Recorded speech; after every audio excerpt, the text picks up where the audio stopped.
आज का हमारा टॉपिक है ड्यूरेटर।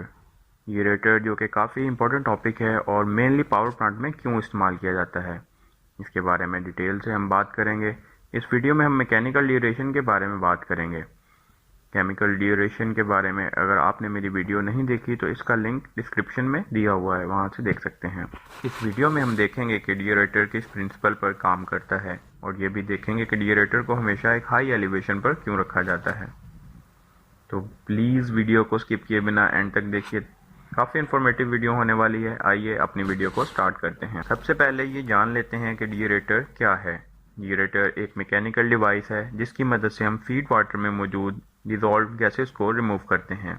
इसका वर्किंग प्रिंसिपल समझने के लिए हम इस डायग्राम और कुछ एनिमेशंस की मदद लेते हैं। आप इस डायग्राम में क्लियरली देख सकते हैं कि ड्यूरेटर कुछ इस तरह से बना होता है, जिसमें एक वर्टिकल सिलेंड्रिकल टाइप का शेल होता है और एक हॉरिजॉन्टल शेल होता है। जो वर्टिकल शेल होता है मेनली ये ड्यूरेशन का काम करता है।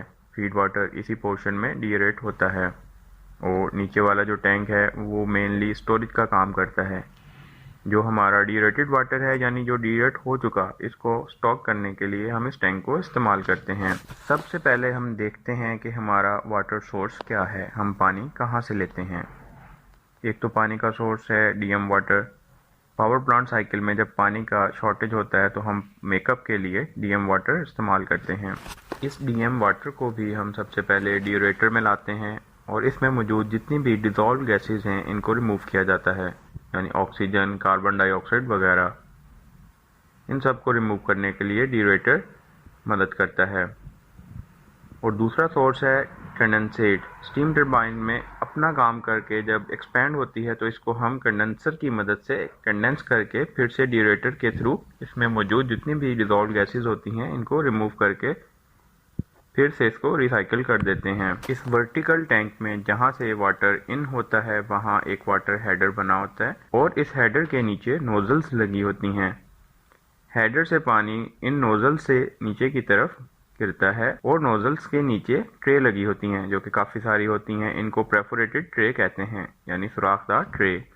इस डायग्राम से आपको क्लियर हो जाएगा कि कैसे हमारा हेडर नोजल्स को कनेक्ट करता है और इसके नीचे कैसे ट्रे लगी होती हैं। पानी नोजल की मदद से इन ट्रे पर स्प्रे किया जाता है।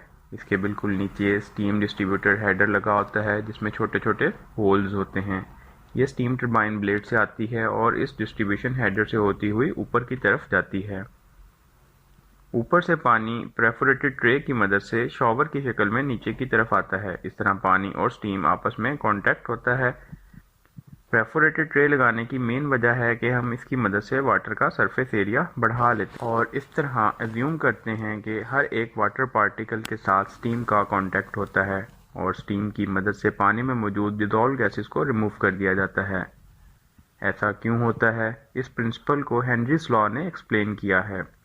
According to Henry's law, the solubility of gas in liquid is directly proportional to the partial pressure. Water header से पानी नोजल्स की मदद से टिनी ड्रॉप्स में कन्वर्ट हो जाता है, बिल्कुल फाइन पार्टिकल्स की तरह। और जब स्टीम एक प्रेशर के थ्रू इस वाटर फाइन पार्टिकल्स के साथ कांटेक्ट करती है तो जो भी पार्शियल प्रेशर होता है गैस का वो कम हो जाता है। स्टीम प्रेशर की वजह से इस तरह पानी में मौजूद डिजॉल्व गैसेस के ऊपर प्रेशर कम होगा तो जो भी गैसेस डिजॉल्व होती हैं वो रिलीज हो जाती हैं। और सेकंड लॉ है इनवर्स सॉल्युबिलिटी ऑफ वाटर। इस प्रिंसिपल के according when the temperature of liquid increase the dissolve gases content in the liquid is decrease, it's become zero at saturation temperature.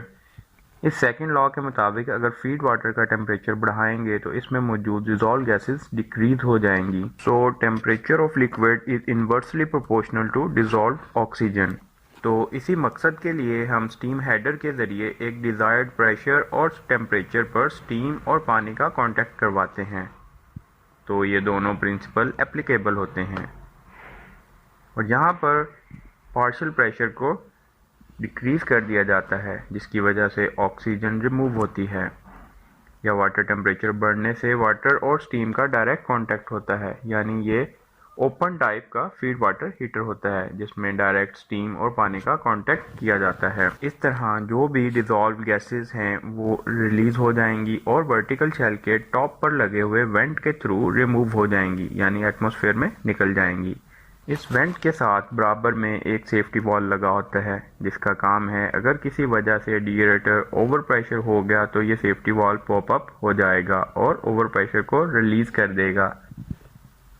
ये था हमारा डिएरेटर का फंक्शन। इस mechanical deaerator से हम oxygen को 0.007 ppm या 7 ppb तक मेंटेन कर लेते हैं। Mainly 90 to 95% oxygen is removed by mechanical duration process. Vertical और हॉरिजॉन्टल शेल को एक प्रेशर बैलेंसिंग लाइन से मिलाया जाता है।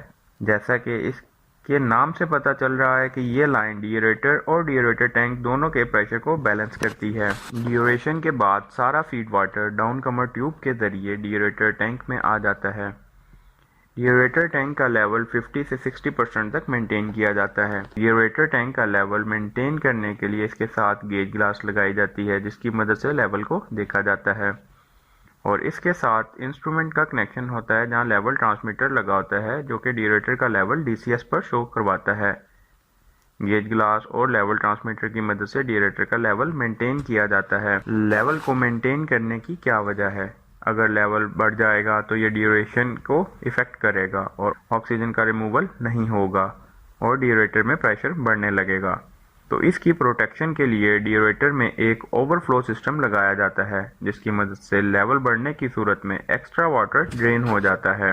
डिएरेटर स्टोरेज टैंक में भी एक स्टीम लाइन दी जाती है जिसको इनिशियल चार्जिंग लाइन कहते हैं। जब स्टार्टअप में हमारा फीड वाटर ठंडा होता है तो इस कंडीशन में हम पीआरडीएस से एक लाइन लेते हैं जो कि फीड वाटर के टेम्परेचर को 90 से लेकर 100 डिग्री सेल्सियस तक बढ़ा देती है। इसके बाद टरबाइन जब लोड पर आ जाती है तो इसकी ब्लीड स्टीम से ड्यूरेशन प्रोसेस चलता रहता है। ड्यूरेटर टैंक के ऊपर एक रिसर्कुलेशन लाइन लगी होती है, बैलेंसिंग लीकअप लाइन लगी होती है। ये दोनों लाइंस बीएफपी यानी बॉयलर फीड वाटर पंप से आती हैं। रिसर्कुलेशन लाइन से एक्स्ट्रा वाटर वापस आ जाता है। जब बॉयलर ड्रम में पानी का लेवल पूरा होता है तो फीड पंप से पानी रिसर्कुलेशन से ड्यूरेटर में आने लगता है। बैलेंसिंग डिस्क, बीएफपी में एक बैलेंसिंग डिस्क होती है। बैलेंसिंग लाइन का लीक ऑफ भी ड्यूरेटर में आता है। ड्यूरेटर टैंक में वाटर हेडर होता है बॉटम पर जहां से बीएफपी की सक्शन लाइन कनेक्ट होती है। इस वाटर हेडर में होल्स होते हैं और यह हर वक्त वाटर से फिल रहता है और सक्शन लाइन में एक अदद आइसोलेशन वॉल भी दिया जाता है। इस तरह फीड वाटर डिएरेटर के टॉप से एंटर हुआ, ड्यूरेशन के बाद स्टोरेज टैंक से होता हुआ फीड वाटर पंप में आया और वहां से बॉयलर में चला गया। स्टोरेज टैंक की कैपेसिटी कुछ इस तरह डिज़ाइन की जाती है कि ये 10 से 20 मिनट तक पानी की सप्लाई मुहैया कर सके। अब देख लेते हैं कि डिएरेटर को हमेशा हाई एलिवेशन पर क्यों रखा जाता है। इसकी क्या वजह है?